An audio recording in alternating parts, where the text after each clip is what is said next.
Outros processos, não. Outros processos, não. O senhor fica informado que o senhor tem o direito ao silêncio e de não responder às perguntas formuladas. Teu aniversário? 12/1/1996. Perfeito. Tu nasceu aonde, Rafa? Em São Jerônimo. São Jerônimo.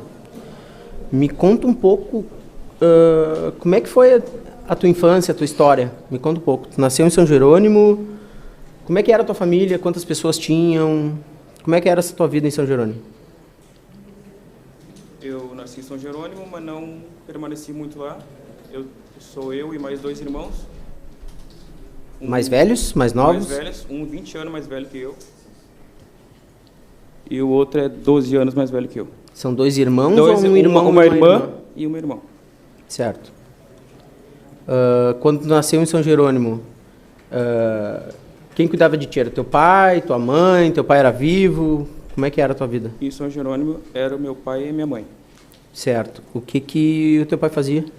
Era policial civil. Era policial civil. Ele já é falecido? Falecido. O que aconteceu com ele? Logo depois que eu nasci, aí ele teve uma oportunidade de trabalho onde a gente foi para Cachoeira do Sul. Vocês saíram de São Jerônimo a partir daí? Como meu irmão já era mais velho, ele já não morava com a gente. Aí eu fui para Cachoeira do Sul, onde eu morei durante,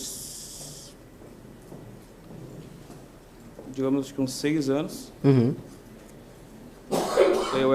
Apesar da pouca idade, eu era bem apegado ao meu pai. E aí, quando eu tinha 4 para 5 anos, deu um câncer nele e ele faleceu bem rápido. Faleceu em Cachoeira do Sul. Isso. E lembro que na época eu não entendia isso. Foi onde eu sempre esperei ele chegar, no caso. Quando tu disse que sempre esperou ele chegar, tu te recordas do teu pai com 4 anos de idade? Eu tenho algumas recordações, algumas coisas que eu lembro. O que mais te marcou nessas lembranças que tu tem com relação ao teu pai? Uma Kombi que ele tinha, e eu tenho recordações dele no sofá, assim, no Natal. Certo. Teu pai era carinhoso contigo? Era. Tua mãe era carinhosa contigo? É carinhosa contigo? É, muito. Teu irmão é carinhoso contigo? Todos os meus irmãos. Tua irmã? Meu irmão e minha irmã. Tu és o caçula, então? Isso.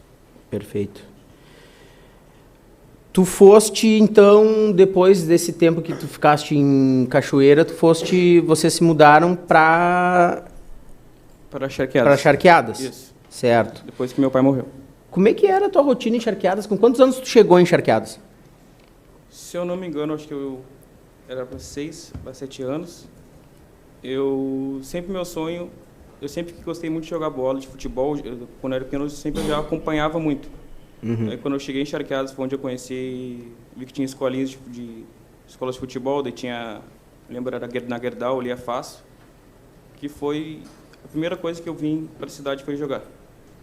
Então tu chegou na cidade e tu começou a jogar futebol. Foi onde minha mãe me levou para...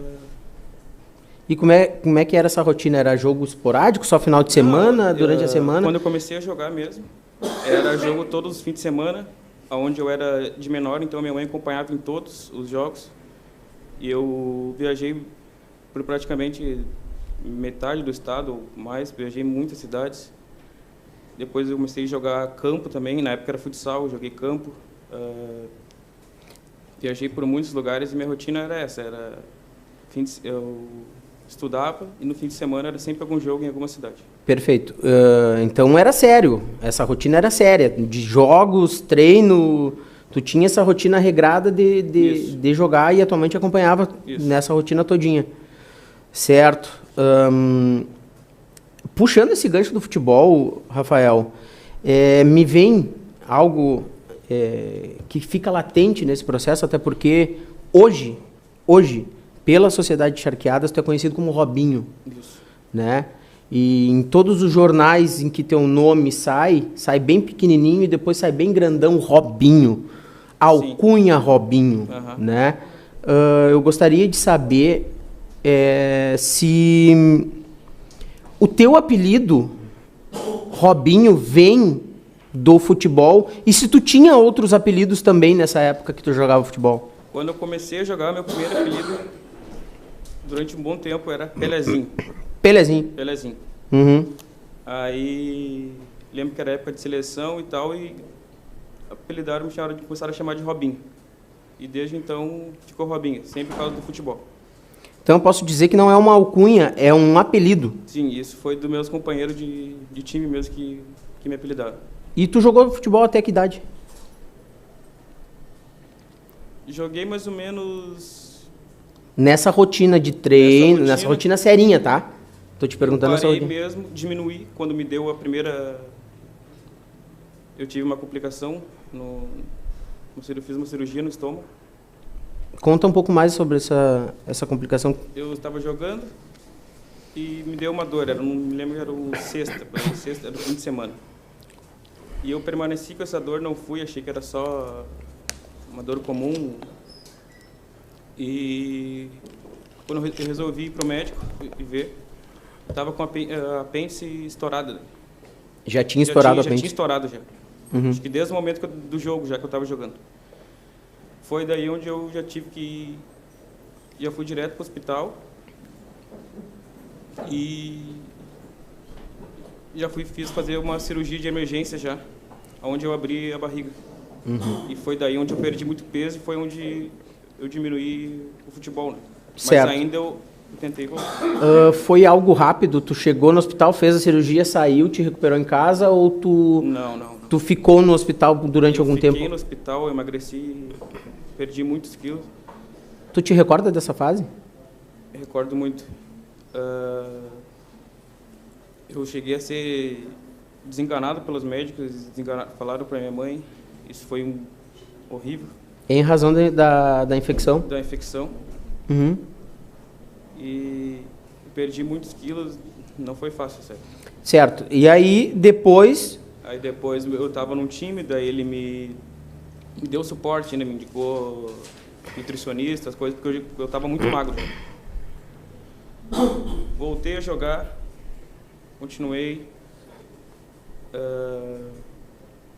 Aí já estava mais perto dos 18. Sei que carreira no caso do futebol, se está 17, 18, não é mais tão novo para o futebol. Foi onde eu já estava daí mais focando mais procurando o que eu ia estudar, o que eu ia fazer na minha vida.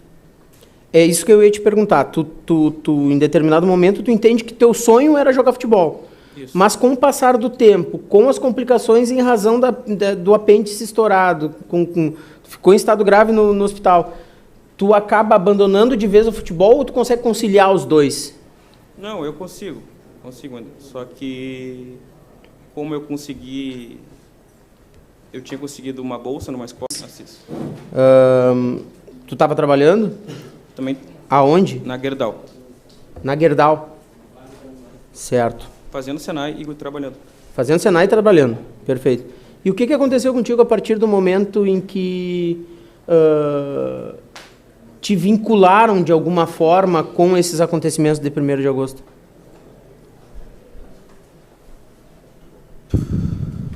Quando aconteceu isso,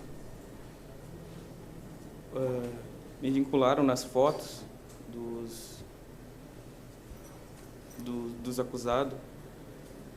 Já tinha pessoas me acusando e achando que eu era um deles. Quando que isso aconteceu? A partir de que momento que isso aconteceu? A partir do momento que começaram a compartilhar, fizeram montagem de foto e botaram como se eu fosse um dos envolvidos no fato. Perfeito. Isso é muito importante, Rafael. Eu peço que tu preste bem atenção para poder responder bem para os jurados. Em que momento que o grupo intitulado Abarretas, Abarreta ou Abas Retas, enfim, Abarreta, entra na tua vida? Como que teu destino se cruza com o grupo Abarreta? Eu conheci o time Abarreta, foi por causa do futebol. Eu lembro que na época sempre tinha os municipal municipal é um campeonato que tem São Jerônimo e Charqueadas. E eu fui convidado para jogar no time São Jerônimo, e era a Barreta. Era um time de Charqueadas que jogou lá a fase municipal de São Jerônimo, é isso?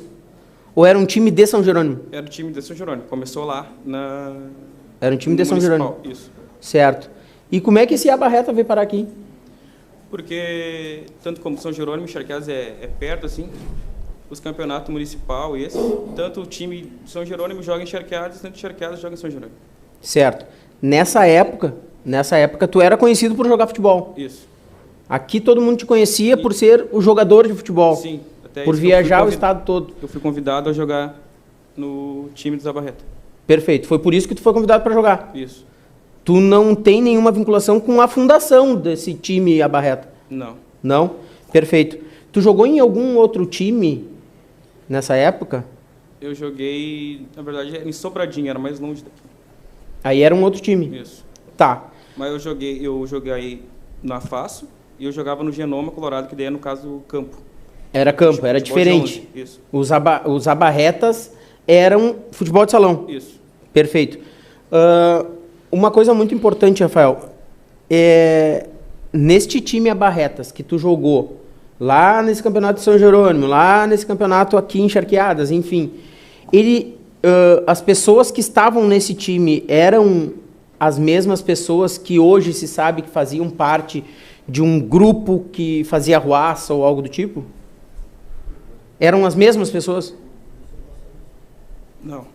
Eu me recordo de dois que eram no time. Era o Alisson e o Giovanni, que jogavam também. Perfeito. O Alisson e o Giovanni. Isso. Os outros não? Não. Perfeito. E aqui em São Jerônimo, tu tinha um grupo de pessoas que tu te encontrava para jogar futebol?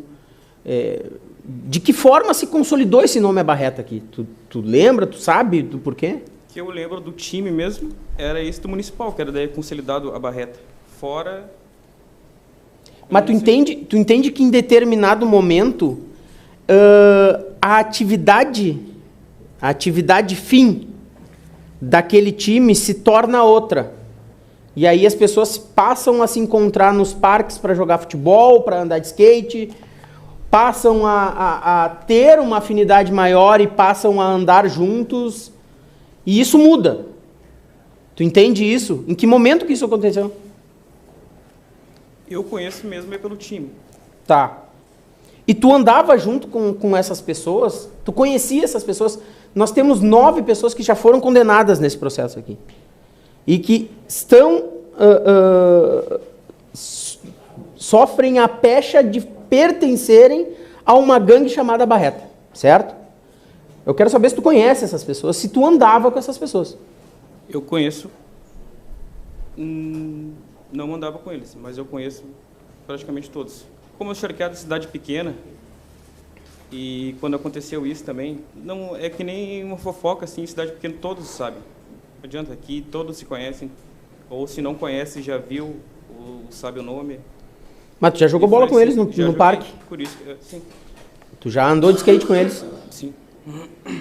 Então, se eu te perguntar se tu conhece o Jonathan, tu vai me dizer que sim? Sim. Certo. Essa pergunta é muito importante. Quem era o Jonathan na tua família? O Jonathan, ele é irmão da minha cunhada. Irmão da tua cunhada. Então, tu tinha uma relação quase que familiar com ele, tu encontrava ele seguido? Nos eventos assim, de família, churrasco. Ele sempre estava? Sim. Certo. E outra pessoa que tem uma proximidade, que são suscitados em vários depoimentos, enfim, nesse processo, durante 9 anos, é o Alisson. Tu conhece o Alisson? Conheço também. De onde? Por que tu conhece o Alisson? Daí a irmã do Jonathan, que é minha cunhada, tem outra irmã que é casada com o irmão do Alisson também. Que é casado com o irmão do Alisson. Isso. Então, a relação que vocês tinham era uma relação mais próxima? Era. O Neide se via era mais em evento de família e coisa assim. Então, em algum evento, em algum lugar, era possível que as pessoas te encontrassem junto com o Jonathan, com outras pessoas, obviamente, mas junto com o Jonathan e junto com o Alisson? Em eventos familiares, sim. Em eventos familiares, sim. Tu já jogou bola com o Alisson? Já. Em campeonato, essas coisas? Não me recordo de algum campeonato que a gente Não tenha te jogado. recorda. Porque- Certo. No dia dos fatos, tá? No dia dos fatos. Vamos lá pro Clube Tiradentes agora. Como é que tu chegou até o Clube Tiradentes? O que tu foi fazer lá? Eu fui pra festa com a minha namorada da época. Tá. Como é que é o nome da tua namorada na época? Era Andriele. Andriele. Certo.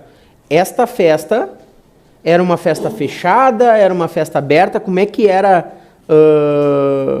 a dinâmica de festas aqui de Era uma Charqueadas, festa, perdão? no caso aqui, o jeito que as festas sempre, daí eles falam o local e daí vendem pulseira ou ingresso, tanto faz para qualquer um.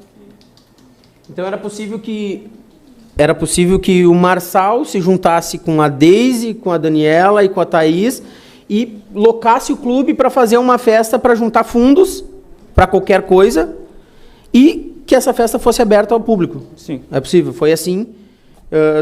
Tu chegou até essa festa por intermédio dos organizadores ou tu comprou ingresso na bilheteria? Ingresso, pulseira, enfim. Eu não me recordo direito, acho que foi pelos anúncios mesmo que estavam anunciando e porque a minha namorada queria que eu fosse também. Uhum. Por que ela queria que tu fosse? A gente já estava há algum tempo junto e eu nunca ia tanto em festa assim. Certo. Ainda mais porque eu sempre jogava, meu jogo era sempre no sábado, era sexta ou sábado. Uhum. E as festas são sempre, geralmente, essas datas, né? Certo. Tu costumava beber, Rafael? Tu bebeu aquela noite? Não. Por que tu não bebeu? Tu não estava afim? Como é que é? Eu nunca fui de beber muito. Tomava uma cerveja ou outra e a partir de quando eu tive essa complicação no estômago, eu não podia mais beber. Foi com 16 anos. Uhum. E então, eu não bebia. Não bebeu. Tu chegaste na festa junto com a tua namorada? Isso. Chegaste Cheguei junto? com ela, permaneci a festa inteira com ela. Uhum. Foi isso. Eu te pergunto isso e te pergunto outra coisa. Tu foste embora junto com ela na festa? Não.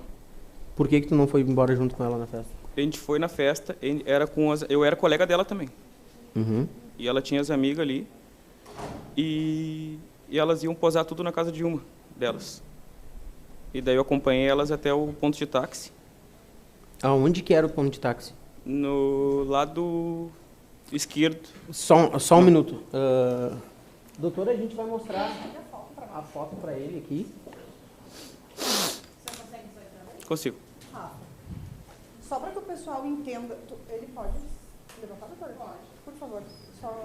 Ele está sendo filmado com a câmera de trás. Não tem problema. Só para a gente entender a dinâmica das coisas, tá? O que está diferente hoje para o clube de antes? Tem bastante coisa. A rua era bem menor aqui. O clube vinha até o meio aqui. A rua era bem estreita, só com os bancos dos táxis. Tá? Não tinha essa grade. Não tinha essa continuação aqui. Tudo parava aqui. Vocês estão enxergando, doutores? Doutora Marinho, o senhor está enxergando? Vocês podem se levantar se quiserem. Não Podem tinha essas continuar. grades, não tinha essa rampa. Aqui era um restaurante, eu acho. Tá muito diferente. Quando tu levaste ela no ponto de táxi, onde ficava? Era aqui, nessa lateral. Nessa lateral aqui? É. Estou atrapalhando. Aonde fica o supermercado Bonato nessa loja aqui? O Bonato é do outro lado da rua. E o posto de gasolina? É aqui desse lado. Desse Do lado. outro lado da faixa do pedestre. Certo. Quando tu volta pro ponto de táxi, onde é que tu para? Ela entrou no táxi aqui, Tá? já estava dando tumulto. Quando eu subi aqui, foram esse canto da escada, e já estava cheio de gente, todos que se afastaram da briga. E eu parei mais ou menos atrás desse poste aqui lá em cima da escada, no topo da escada. Tá. Então, quando tu chegas, a briga já está acontecendo. Pode continuar. Obrigada, Rafa. Pode sentar lá.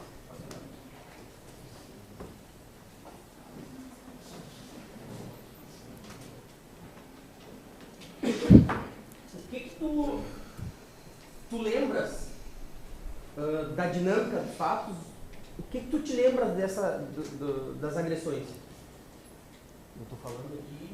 Por fazer tanto tempo, eu não me recordo tanto de movimentação de pessoas, de alguns envolvidos, mas aonde eu andei, do meu movimento, eu lembro. Tá. Mas isso é muito importante, Rafael. Eu gostaria de te perguntar. Tu foste em delegacia e tu deu um depoimento um dia depois. Isso. O fato aconteceu na madrugada do dia 1º, às 5 horas da manhã, e tu foste em delegacia no dia 2. Isso. Certo? No dia 2, um dia depois dos fatos. Obviamente que é possível que tu não te lembres agora da dinâmica e quem fez o quê. Mas aquele depoimento que tu deu em delegacia no dia 2, ele especifica condutas ali. Ele diz o que cada um fez.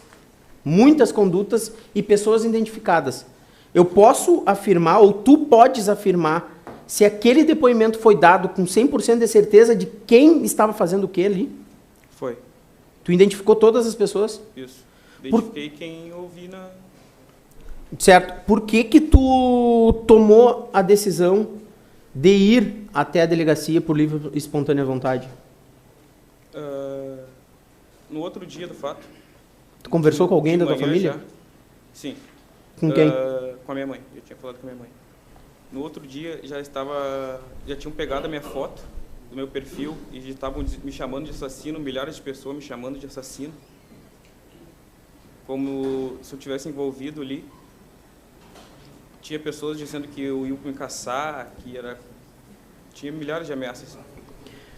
Rafa, tu tomou conhecimento neste mesmo tempo de um áudio em que um dos acusados nesse processo dos 9 réus, ligado aos mesmos fatos, ele cita eufórico, se vangloriando de uma forma nojenta, de ter feito isso, ter feito aquilo outro. Em determinado momento ele diz o seguinte: aí eu não sei quem era, eu acho que era o Robinho, mas eu acho que o Robinho estava lá, né? Não sei quem deu, mas eu acho que era o Robinho. Tu participou dessas agressões? Não. Não? Por que tu acha que o Peterson tenha te citado neste áudio? Eu acho que ele me citou. Eu vou interromper por um segundo, por favor, só para o senhor se aproximar um pouco mais do microfone, que nós não estamos conseguindo gravar a sua voz. Peço perdão por interromper. Obrigada, doutor. Podemos continuar. Por que tu acha que ele te citou, Rafael? Por que tu acha que ele te citou, Rafael? Ele claramente me confundiu, ou deve ter me confundido com alguém, pois eu jogava no time junto onde estava, era o Jonathan, o Giovanni, esse que estava envolvido, e na hora da emoção ali falando, ele deve ter confundido meu nome. Tu não nega certeza. Tu não nega que tu teve contato com eles? Tu não nega que tu conhecia eles, né? Conheci. Conhecia eles.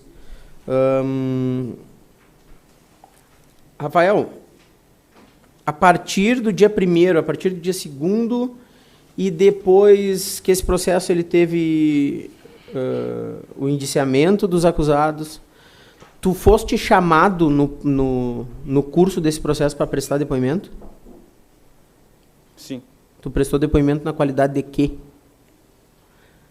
Tu foste chamado como réu, como acusado, ou tu foste chamado como testemunha? Como testemunha. Como testemunha.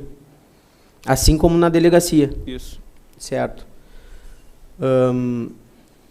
E nesse meio tempo, no momento em que foi decretada a tua prisão, neste caso, a partir daí, o que aconteceu com a tua vida?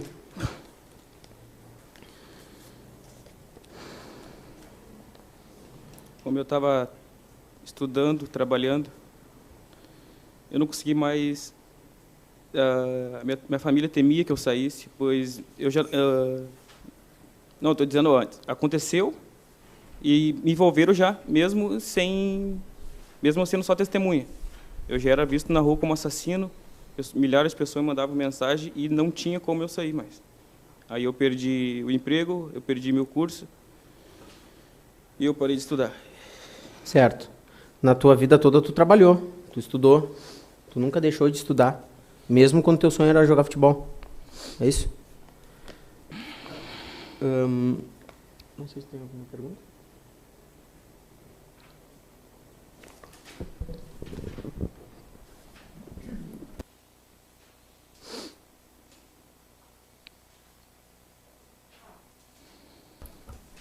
Tu acabou abandonando teu sonho de jogar futebol, depois do fato, tu te sentiu acuado e obrigado a recuar e voltar para dentro de casa. O que isso é, essa alegação, esse áudio, ele acabou impactando não só na tua vida, mas eu queria que tu contasse para os jurados também como isso acabou impactando na vida da dona Carmen. Isso impactou todos da minha família. Por mais que eu moro aqui, já faz todos esses anos que eu nunca mais saí para a rua. Isso impactou todo mundo, pois até a minha família era mal olhada, olhavam feio para minha mãe, mesmo eu indo dar o depoimento, eu provando que não estava, pessoas dizendo que eu não estava, e mesmo assim, isso acabou com a minha vida aqui, na cidade. Obrigada, Rafa. Depois que tu saíste, depois que a tua prisão preventiva ela foi revogada, 67 dias, né, dona Carmen? 67 dias após tu seres preso e após 2 audiências, se não me falha a memória. Depois disso, o que tu procurou fazer? Eu não podia sair. Tu estavas em domiciliar, mas tu poderia... Sim, eu podia estudar. Estudar. Tu continuou estudando? Foi da onde eu terminei, daí o ensino médio.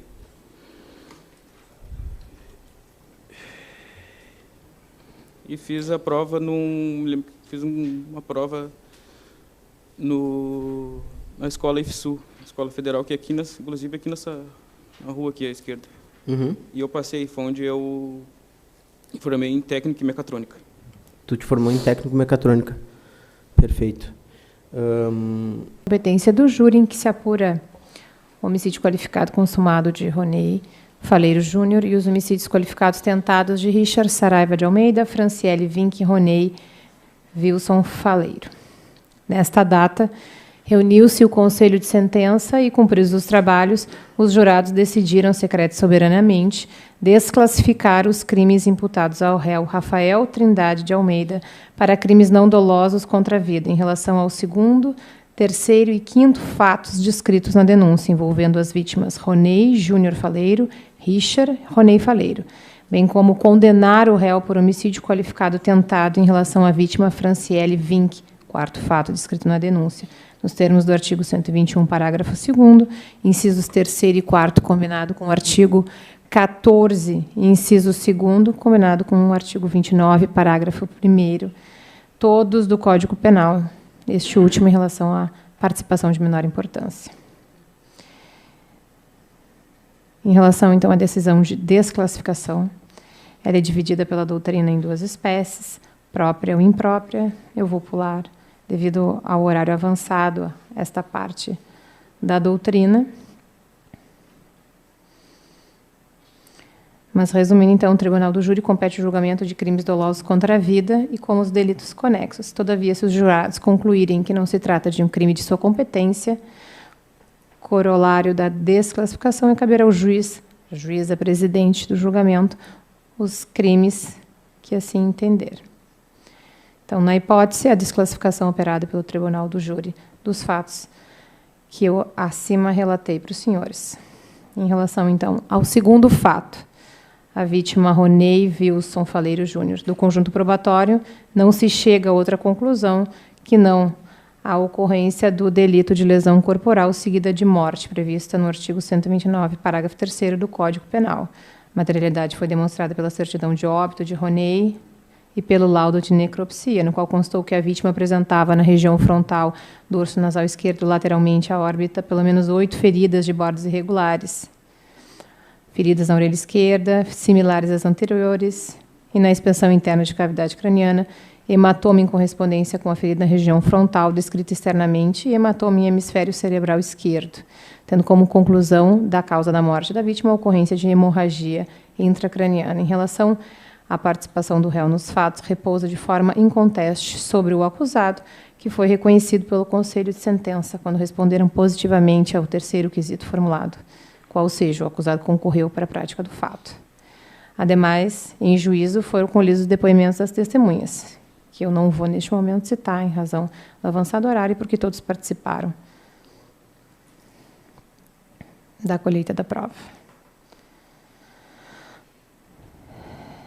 E, no caso, para finalizar esta primeira parte, não há que se falar em crime de rixa, pois, no caso, restou claro pela prova produzida que a vítima se defendeu a todo momento das agressões, não aderindo ao conflito, ao contrário, buscou afastar os agressores. Inclusive, em sua fuga, embora os ferimentos tenham, sim, causado a sua morte. E não existiu combate entre os participantes, assim, agressões direcionadas unicamente por parte do agressor contra a vítima. A lesão corporal, então, seguida de morte, cuida-se de crime exclusivamente pré-tortuoso. Conforme leciona Kleber Masson, o legislador foi explícito ao exigir o dolo no crime antecedente, lesão corporal, e a culpa no resultado agravador. Nesse contexto, afastada a existência do dolo em atingir o resultado morte, surge em conteste o fato de que o acusado, investindo contra a vítima, causou-lhe os ferimentos anteriormente descritos, quando do exame da materialidade, de forma que a sua conduta se amolda com perfeição ao tipo penal descrito no artigo 129, parágrafo 3º do Código Penal. Inexistentes causas excludentes de ilicitude, dirimente de culpabilidade, porquanto o réu é imputável, capaz de entender a ilicitude dos seus atos, sendo-lhe exigível conduta diversa, a condenação é a medida que se impõe. Em relação ao terceiro e quarto fatos, vítima Richard Saraiva de Almeida e Ronei Wilson Faleiro. No terceiro e no quinto fato, foi operada a desclassificação pelo Tribunal do Júri. Então, compete à magistrada apreciar os fatos. E do conjunto probatório, conclui-se que nos fatos a existência do delito previsto é do artigo 129 caput do Código Penal. A lesão corporal é ofensa humana direcionada à integridade corporal ou à saúde de outra pessoa. Depende da produção de algum dano no corpo à vítima, interno ou externo, englobando qualquer alteração prejudicial à sua saúde. O artigo 129, caput do Código Penal, então, prevê a lesão corporal dolosa leve, que é diferenciada das qualificadas, das figuras qualificadas e da culposa. E, de fato, não há definição específica no que seja a lesão de natureza leve. Consequentemente, ingressa nesse conceito toda e qualquer lesão corporal dolosa que não seja grave ou gravíssima ou cometida em violência doméstica. E os laudos periciais, juntados aos autos, atestaram que as lesões sofridas pelas vítimas não resultaram em perigo de vida e nem incapacitaram as vítimas para suas ocupações habituais por mais de 30 dias. Foi reproduzido o conteúdo dos laudos na sentença. Então, as condutas praticadas, portanto, subsumem-se ao crime de lesão corporal leve, que tem como pena de detenção de 3 meses a 1 ano.